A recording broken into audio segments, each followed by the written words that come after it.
Are you ready for me to go through the Detroit Pistons? Because it's a mouthful and a half. Oh, good. I thought I was going to have to do this one. I'm glad it's you. Go ahead. I'm very ready. Wait, is it me? No, I think it is me. Yeah. Yeah. No, it's definitely you. They drafted Cade Cunningham at number one, which, I mean, the one thing I'll add here is like that was the no-brainer. Like all those rumors leading up to that, Great that was job, just guys. Great yeah. job. They Nailed it. obtained a trade exception in the Mason Plumlee trade, but they also needed to give up number 37 to get him off, which became JT Thor, as you mentioned before with Charlotte. They acquired DeAndre Jordan, who they have since waived, and he has joined the Los Angeles Lakers. A 2022 second-round pick via Brooklyn, a 2024 second-round pick, I think it will be coming from Memphis or Washington, a 2025 second-round pick via Golden State, a 2027 second-round pick via Brooklyn, and cash for Sekou Doumbouya and Jahlil Okafor. They signed Kelly Olynyk to a 3-year, $37.2 million deal. $28 million is guaranteed. $3 million is only guaranteed in that final season. They re-signed Hamidou Diallo to a 2-year, $10.4 million deal. The second year is a team option. They signed Isaiah Livers to a 3-year, $4.5 million deal. Team option on that final season. Saban Lee was signed to a $5.1 million deal. Team option, a 3-year, $5.1 million deal, team option on that final season. They signed Trey Lyles to a 2-year, $5.1 million deal, team option on that second season. They re-signed Cory Joseph after waiving him for $2.4 million to a 2-year, $10.1 million deal that includes a player option on the second season. They re-signed Rodney Magruder to a 1-year deal at the minimum after waiving him. Signed Frank Jackson to a 2-year, $6.2 million deal, team option on the final season. Luke Garza and Chris Smith were each given 2-way contracts. Just as a quick recap, notable subtractions include Mason Plumlee, Sekou Doumbouya, Wayne Ellington, Jahlil Okafor, and Dennis Smith Jr. What grade did you give the Detroit Pistons, Grant? I gave the Pistons a C, just the most average, milquetoast, boring grade I could give a team whose offseason, other than Cunningham, was basically could be summarized by saying they gave reasonable short contracts to a bunch of warm bodies.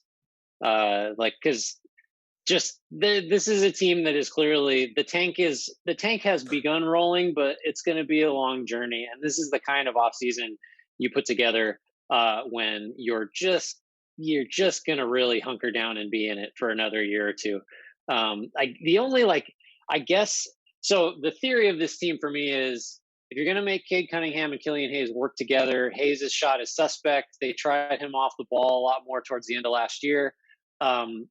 It's kind of a bummer if the guy you thought maybe was a franchise level point guard, at least combo guard, is already, moved to a diminished role, which I get because Cunningham is, everybody's obvious number one.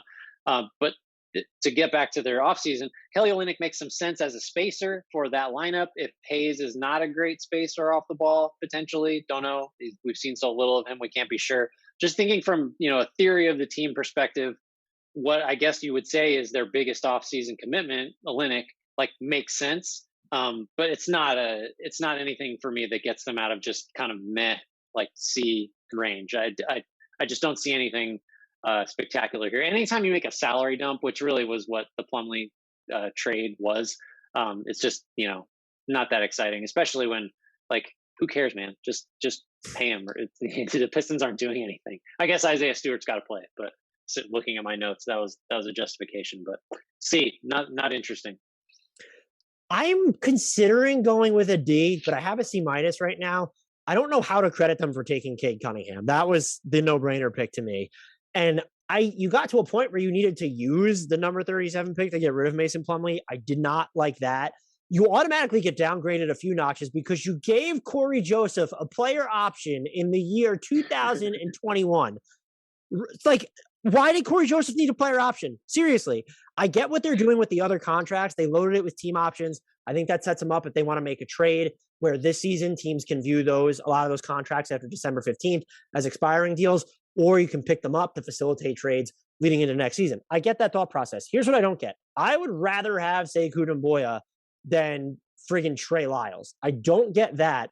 I know they got 4 second-rounders in that DeAndre Jordan deal, but now you have another basically 2 years and $20 million in dead money since they waived him. You gave up on Sekou Doumbouya, it felt like, really quickly. And yeah, I guess you look at it and say, all right, 2 of those second rounders could be sort of nice. But was that enough to give up on Sekou and then just, again, the dead money for DeAndre? I know we're talking about this isn't a team that's going to look to be a major player in free agency, but you can't do anything with that money now. It's just dead money. The best thing I can say about it is apparently they're not going to stretch it, which has been like the Pistons' MO for a while. So I guess you're over it in 2 years. A reasonable price, I guess, but it felt like, I don't know, just having Trey Lyles, giving up on Sekou like that. I do like Kelly Olynyk for this roster. I think gives them that floor spacing element in the front court. I don't have a problem with displacing Jeremy Grant more from the ball. I think that's where he's best suited. I think that was also proven where he's best suited towards the end of last year. I like Cade Cunningham's fit a lot more with Killian Hayes than others do. I think Hayes showed more flashes than people gave him credit for.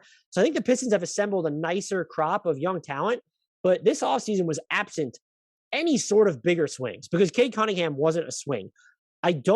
There just wasn't a lot of, aside from Kelly Olynyk, some of the smaller deals, and then drafting Cade Cunningham. Like, this wasn't an offseason that I think unequivocally made a ton of sense for them. And I'm probably being too hard on them for this.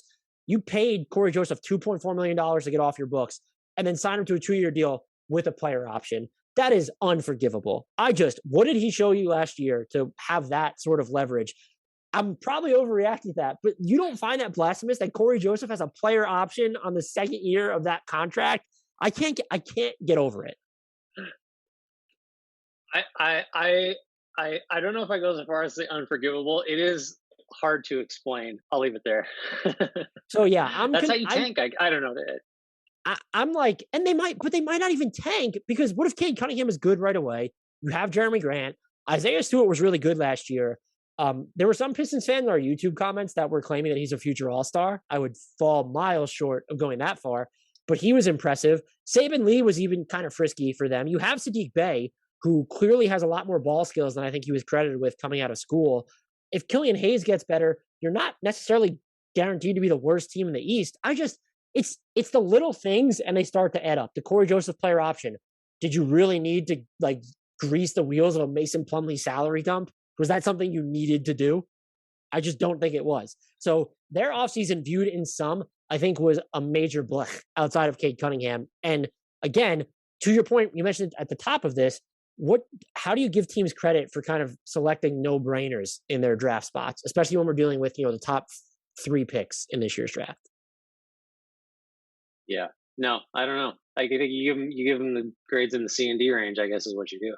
C-, and that I consider that a gift, Pistons fans. You're welcome for the C- instead of a D. What do you hate more, Cory Joseph's player option or extension? Yes. I just want to keep tabs on. I will forever and always. Indiana Pacers. No. Please carry on. Sorry. There might be some delay in our audio because we're talking over each other, but we're powering through.